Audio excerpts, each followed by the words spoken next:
l'essentiel de son bénéfice sous forme de rémunération des incorporels à une société établie aux Bermudes, le tout en passant par les Pays-Bas pour éviter les retenues à la source en sortie de l'Union européenne. Et donc l'administration a tenté d'attraper en quelque sorte les bénéfices de Google en essayant de démontrer que Google avait au travers de Google France, que Google Irlande avait au travers de Google France un établissement stable en France, et en plus que le contenu du bénéfice ainsi attrapé n'était pas si faible que ça, en remontant en cause sur son terrain de l'abus de droit le paiement de ces appareils en passant par ce chemin fiscalement intéressant par les Pays-Bas. Alors, ce qui est intéressant, c'est que dans la décision qui a été rendue par le tribunal administratif de Paris il y a maintenant un an, en juillet 2017, eh ben, ce redressement a fait long feu. Il a fait long feu parce que dès la première étape, dès l'étape de la localisation en France de la société, eh bien, l'administration s'est fait renvoyer à ses études, sans même que le tribunal ait eu besoin de trancher les questions de contenu, d'assiette de l'imposition, ce qui montre bien la difficulté des choses. Et la jurisprudence, elle ne s'est faite que l'interprète de ce que sont les textes. Les conventions internationales exigent pour qu'il y ait établissement stable, qu'il y ait soit une installation fixe d'affaires, soit un agent indépendant qui dispose du pouvoir d'engager l'entreprise étrangère. Et le tribunal administratif de Paris n'a pu que constater dans cette affaire que, en dépit de tout ce que pouvait raconter l'administration, Google France n'engageait pas juridiquement Google Irlande. Les contrats étaient bien signés par Google Irlande et par elle seule. Et on voit bien que donc, à norme inchangée, c'est un exemple parmi d'autres, hein, il y a un arrêt conversant aussi de la Cour de Paris, administratif d'appel du 1er mars 2018, qui dit à peu près la même chose. On voit pour une entreprise qui vend depuis l'histoire aussi. On voit bien qu'à norme constante, la jurisprudence qui est le reflet de la loi ne peut pas faire de miracle, pas plus que l'administration fiscale, qui en dépit de son ingéniosité à essayer de rattraper la matière fiscale, n'arrive pas à dépasser ces règles. Alors, si maintenant on veut changer ces règles pour essayer d'aller vers quelque chose de plus favorable aux États, qui permettent de mieux adapter au fond à la fois les règles d'assiette et, c'est un autre sujet, les règles de territorialité, c'est-à-dire qu'est-ce qu'on taxe et qui le taxe. Si on veut essayer d'adapter tout ça, par quels moyens peut-on passer et quelles sont surtout les contraintes auxquelles on se heurte.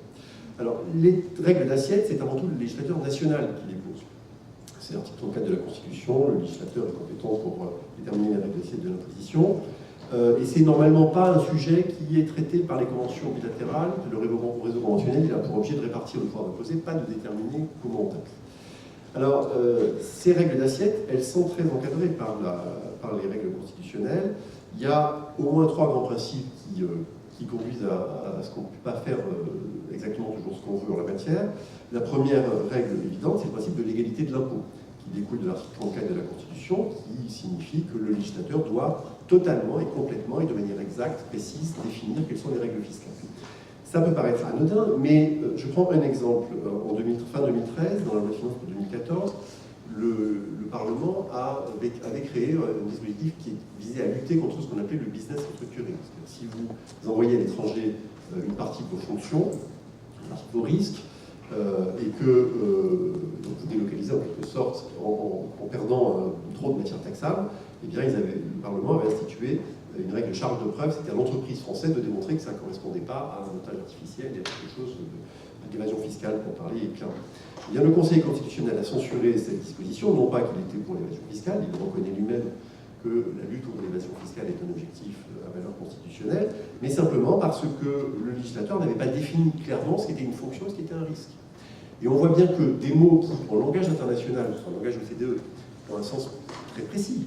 Tous les fiscalistes ici, notamment ceux qui travaillent directeurs fiscaux des entreprises, savent très bien ce que sont, enfin en tout cas au moins intellectuellement, après en pratique ça peut être compliqué, mais ce que sont les fonctions, ce sont les risques et comment ça va calculer les prix de transfert. Eh bien le législateur, s'il dit fonction et risque, ça ne suffit pas. Donc on voit bien qu'on ne peut pas du coup, à la fois parce qu'il y a un problème de l'égalité de l'impôt, il y a un problème d'intelligibilité de la loi, qui est également un objectif, on voit bien qu'on ne peut pas se contenter de principes au niveau de la loi, qui sera ensuite mis en œuvre par l'administration fiscale ou par le pouvoir réglementaire. C'est une difficulté qui est forte en matière de création d'assiette. Le deuxième principe qui est à l'œuvre, c'est le principe d'égalité devant les charges publiques. Parce qu'on a un impôt dont nous dit la déclaration des droits, la déclaration des droits nous dit qu'il doit être établi selon les facultés contributives de chacun. Ça veut dire que l'entreprise doit payer que ce qui correspond à sa richesse. C'est vrai pour les particuliers, c'est vrai pour les entreprises. Et là encore, on voit bien que ça rend difficile le fait de courir après de l'assiette qui n'est pas vraiment entre les mains de l'entreprise qu'on veut taxer. Pour prendre un seul exemple qui n'a d'ailleurs pas grand-chose à voir avec l'évaluation fiscale internationale, mais le Conseil constitutionnel a récemment rappelé dans une décision relative à la taxe sur les services de télévision, la TSTE, qui taxe les recettes publicitaires, qu'on pouvait taxer les recettes publicitaires qu'avait la chaîne, mais pas celles que recevait une autre personne morale qu'elle-même, même si c'est une filiale. Donc il y a un principe qui est qu'on est taxé sur ses bénéfices à soi et pas sur les bénéfices des autres, même si ça peut être économiquement pertinent de taxer entre les mains de celui qui a réellement économiquement la distribution des bénéfices. Donc on voit qu'on a ce problème-là, et que le Conseil constitutionnel n'accepte de déroger à ce principe d'égalité devant l'impôt que pour des motifs d'intérêt général, notamment pour un motif de lutte contre l'évasion fiscale. C'est à cette aune-là qu'il accepte, par exemple, les clauses CFC, enfin, le fait qu'on puisse taxer entre les mains d'une entreprise des bénéfices qui sont réalisés par une filiale à l'étranger, quand elle se trouve dans un pays à fiscalité privilégiée. C'est aussi en vertu de ça qu'on accepte la disposition du 155A qui permet de taxer les artistes ou les sportifs pour des prestations qui sont rémunérées à l'étranger. Mais à chaque fois, le Conseil constitutionnel encadre ça en disant « Ok, mais à condition que ce soit dans un cadre de fraude ». Et d'ailleurs, le 209B français, il dit bien qu'on s'en exonère si on démontre que ça n'est pas fait pour, en gros, faire de l'évasion fiscale. Et alors, à l'aune de tout ça, les deux des mesures phares de la réforme fiscale américaine, qui sont le GILTI et le GIT, bien, on voit bien qu'elles ne passeraient pas forcément la rampe en droit constitutionnel français. Parce que dans les deux cas, la première, c'est une forme de clause CFC un peu musclée, qui n'est pas assortie d'une condition d'évasion fiscale, enfin, en tout cas de présomption d'évasion fiscale. Et l'autre, c'est une espèce d'impôt minimum qui, là encore, n'est pas en lien avec les réelles capacités contributives des entreprises. Donc, on voit bien qu'on a peut-être plus de contraintes que d'autres États dans notre droit constitutionnel pour les mesures d'assiette. Il y a éventuellement aussi tout un ensemble de principes qui tournent autour de la sécurité juridique qui font que, dans les phases transitionnelles, il faut sans doute faire attention, on ne passe d'un système à l'autre, à ne pas faire de rupture trop forte pour ne pas remettre en cause les attentes légitimes que les entreprises ont pu placer dans, je vous regarde Bernard, qui connaît bien ces jurisprudences, qu'il a pu placer dans le système fiscal tel qu'il est. Alors ça, c'est pour la règle nationale. Mais le paradoxe, c'est que si les règles internationales n'ont pas vocation à régir l'assiette de l'impôt, il leur arrive de le faire un petit peu. Et dans ce cas-là, je pense par exemple à certaines conventions bilatérales qui, au-delà de répartir le pouvoir d'imposer, se mêlent des règles d'assiette et interdisent par exemple la déduction de telle ou telle charge dans telle ou telle situation. Et là, on voit bien que dans ce cas-là, l'article 55 de la Constitution joue à peu. On est au-dessus de la loi, donc la loi fiscale s'efface. Le Conseil constitutionnel ne contrôle pas le contenu des conventions internationales. Et donc là, on a une marge de liberté beaucoup plus grande si on passe par une convention internationale pour définir éventuellement les règles d'assiette de l'impôt. Ce qui veut dire que, par exemple, un projet comme Axis, c'est très intéressant parce qu'il échappe à beaucoup de nos règles. Il permettrait sans doute de faire plein de choses, sous réserve évidemment du respect des principes qui sont dans la charte de l'Union européenne, des droits fondamentaux, qui, là encore, protège de manière plus ou moins directe le patrimoine et donc la manière de mettre en œuvre la fiscalité. L'autre aspect de l'encadrement, c'est aussi ce qu'on peut faire en matière de règles de territorialité, où là, alors ça peut être le législateur national qui pose les règles, ça y arrive, mais tout ça est souvent sous l'influence des règles internationales. Il y a eu un exemple l'année dernière, il y a eu une tentative de Google Tax en France qui a été faite, qui consistait à soumettre, dans certains cas, je passe sur les détails, à l'impôt sur les sociétés en France, des bénéfices réalisés en France par des sociétés étrangères, dès lors qu'elles le faisaient au travers de personnes morales françaises ou de sites internet situés en France, mais sans que la condition d'établissement stable soit remplie.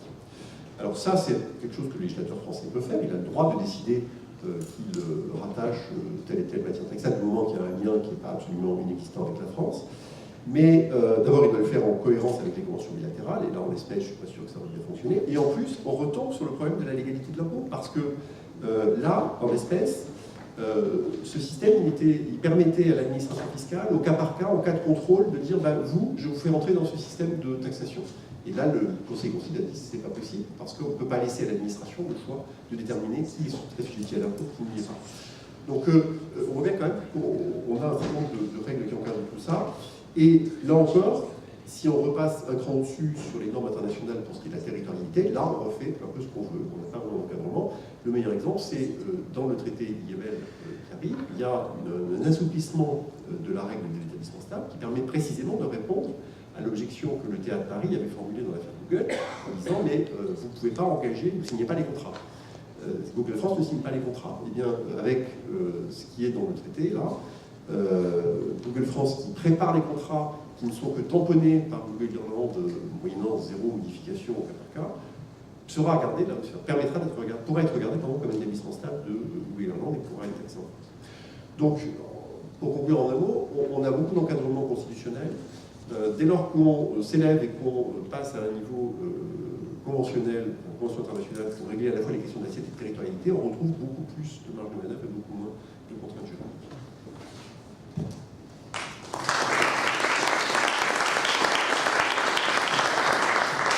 Merci beaucoup, Monsieur le Président. Nous avons échangé sur ce que le droit national français nous offre comme possibilité. Nous allons avoir une contribution de Joachim English qui, lui, va nous donner le point de vue de l'Allemagne. Et nous l'écoutons. Merci, Monsieur le Président. Mesdames et Messieurs, veuillez accepter mes excuses pour prononcer mon discours en anglais. Je ne suis pas suffisamment capable de parler le français pour désolé mon discours en français. Donc, the digitalization of the economy is a global phenomenon, and the opportunities for digitalized businesses to escape taxation under the traditional rules of the international tax system are a challenge for almost all EU member states. In France, the Google case that has just been mentioned has put this in the spotlight. But certainly, the tax planning opportunities that arise for digitalized businesses are a concern for the German Minister of Finance too.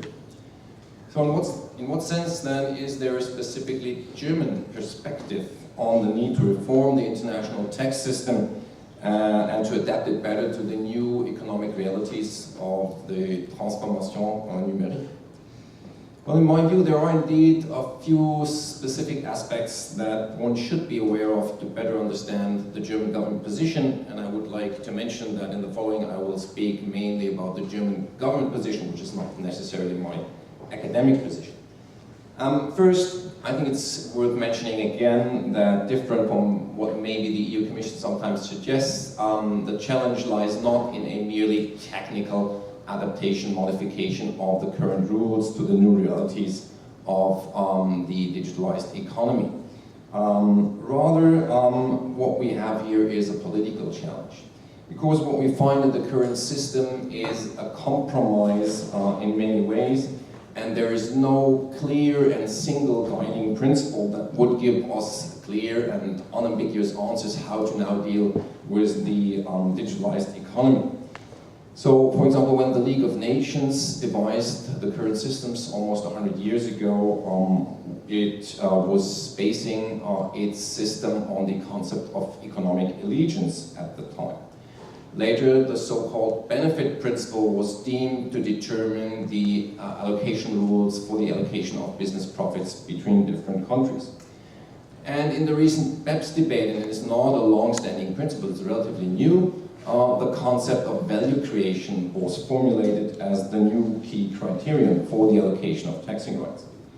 And all these concepts that we've seen over history have very different implications, and moreover they are also ambiguous. They do not give clear answers.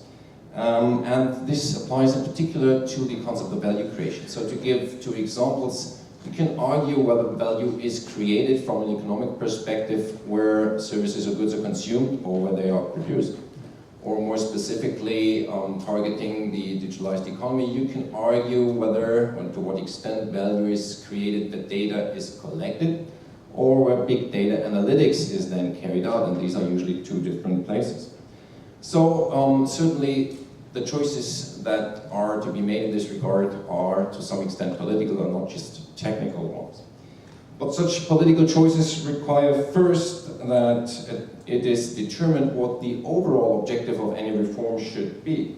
Should a reform only target aggressive tax planning strategies of digital internet firms such as Google, Amazon, and the like, as we've heard. So should it be just about closing loopholes and about establishing fair conditions of competition to protect also local suppliers vis-a-vis the ground international firms? So this was the concept of the BEPS project. And as we've heard, quite a few countries still believe that this is what should be done and nothing else needs to be done. Or are we more talking about a fundamental shift in the allocation of revenues towards market jurisdictions, towards developing countries? So this is entirely different aspect, different objective, and countries need to decide which avenue they want to pursue to what extent. And finally, which is sometimes a bit overlooked, each and every solution has to also take into account the limited enforcement jurisdiction of countries. So any solution needs to be administratively feasible and indeed internationally acceptable to not end up as a paper tiger, as a ticket de papier. So from my discussion with government representatives in Germany, I have the impression that the German government is well aware of the fact that these are political issues, these are not merely technical issues, and I think that's actually good news because it opens the room for political compromises. Well, what then are currently, under the current government, and I hope we will still have it for at least a few months, what are the current key objectives of the German government in that regard, in the spectrum of options that I have mentioned? Well, part of the answer is certainly determined by the fact that Germany is one of the world's largest exporters, as is well known, and not everybody is happy about that, of course, but that's the way it is right now. And as Chancellor Merkel has recently said in Parliament, Germany can have no interest from a revenue perspective in a revolutionary transition of the international system of taxation towards enhancing the rights of market jurisdictions. Because obviously this would drastically reduce Germany's share in the tax pie because it is the resident country of many large exporters. And this is even true, by the way, if such a change, such a shift were limited to digital services, because the revolution that is going on in the economy is really a revolution. It is fast moving. So there are estimates that the German car industry, which is at the heart of the German industrial policy, obviously, will derive about 30–40% of its benefits from software updates and other digitalized services within the next 5 or 10 years. So it's just like selling a smartphone. You sell the car, that's the hardware, but then you make the money with the software. The car is going to be a moving smartphone. So it would really affect Germany, even if it were limited to only digitalized services, which is why Germans have no appetite for radical reform, obviously. On the other hand, the German government sees the need to ensure that the large internet firms pay a fair share of taxes, at least somewhere, to ensure undistorted, fair competition. And moreover, it is acknowledged by the government that in the digitalized economy, the data collection and big data analytics plays an eminent role in value creation.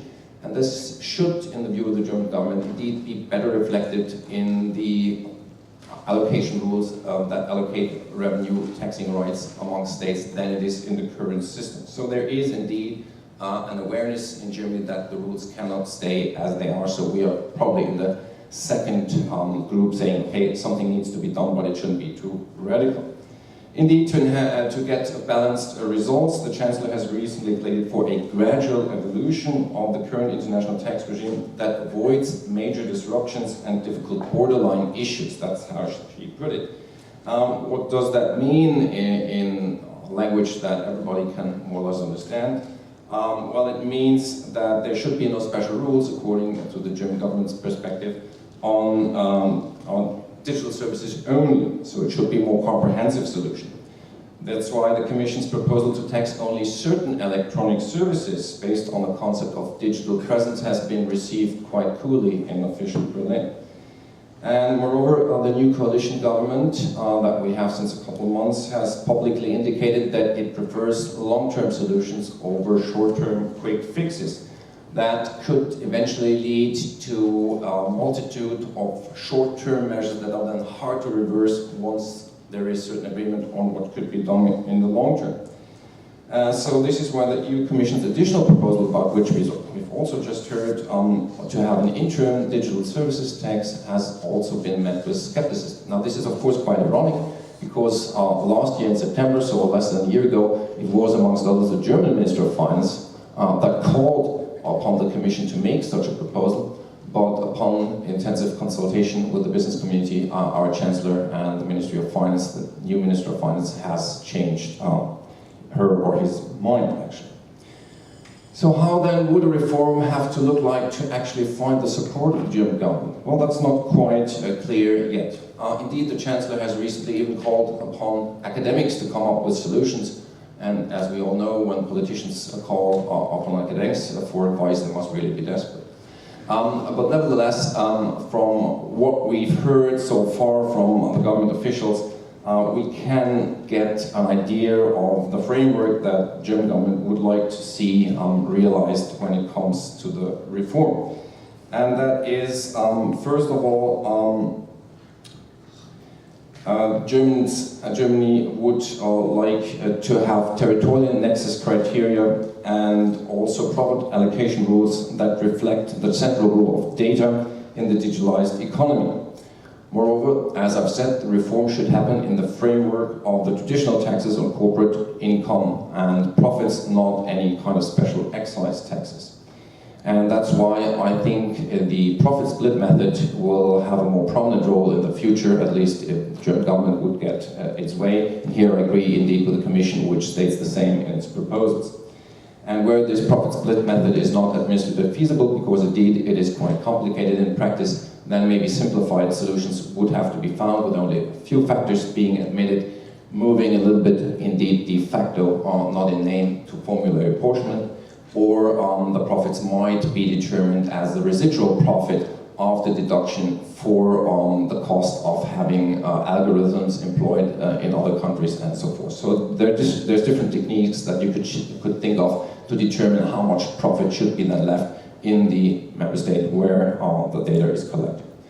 As for, and this will be my final remark, as for the institutional framework that Germany would prefer, Germany clearly prioritizes a multilateral approach over unilateral approaches, and it moreover thinks that the OECD is better positioned to do that than is the EU.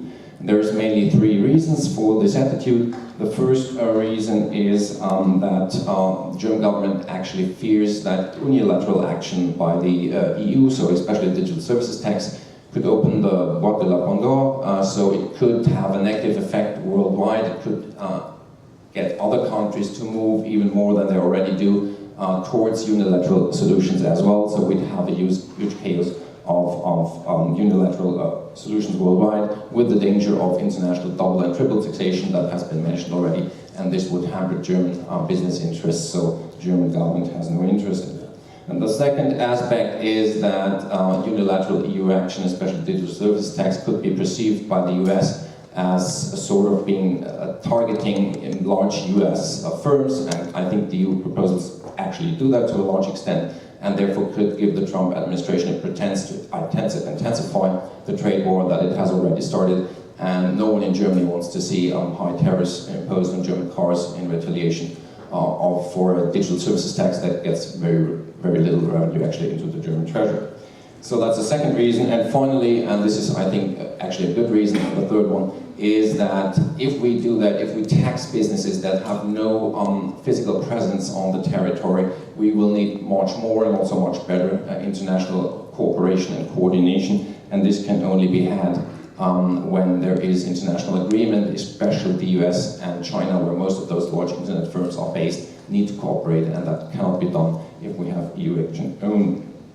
Now, and this is not really the final remark, is there actually a role for the EU to play from the German government's perspective still in the reform of the international tax system?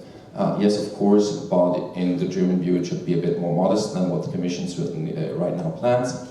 First of all, Germany of course still supports the CCCTB, Centre Français de Axis. This project should be further pursued according to the German government. Second, Germany certainly also would like to avoid that within Europe there's a multitude of different unilateral approaches by those countries that feel an immediate need to act, which Germany doesn't feel anymore. There is, especially after the US tax reform, but some countries we're aware do feel that need. And here the Commission could indeed go on with harmonization, but from a German perspective, for example, it would be much preferable if that were optional. So there could be only one uniform system of taxing digitalized businesses within Europe, but it would be uniform but not mandatory. If you want to do it, you have to do it the way the Commission suggests, but if you don't want to do it, you don't have to do it. And finally, of course, the EU member states should speak with one voice at the international fora, at the OECD, at the G20, and to achieve that, of course, coordination by the Commission, by the European Council is needed. Last but not least, the current, as the past, German government indeed puts high priority to the cooperation franco-allemande, also in the field of taxation. And I think this indeed does give quite some room also for compromise between France and Germany. It might just take some time, Germans are slow to move. Merci.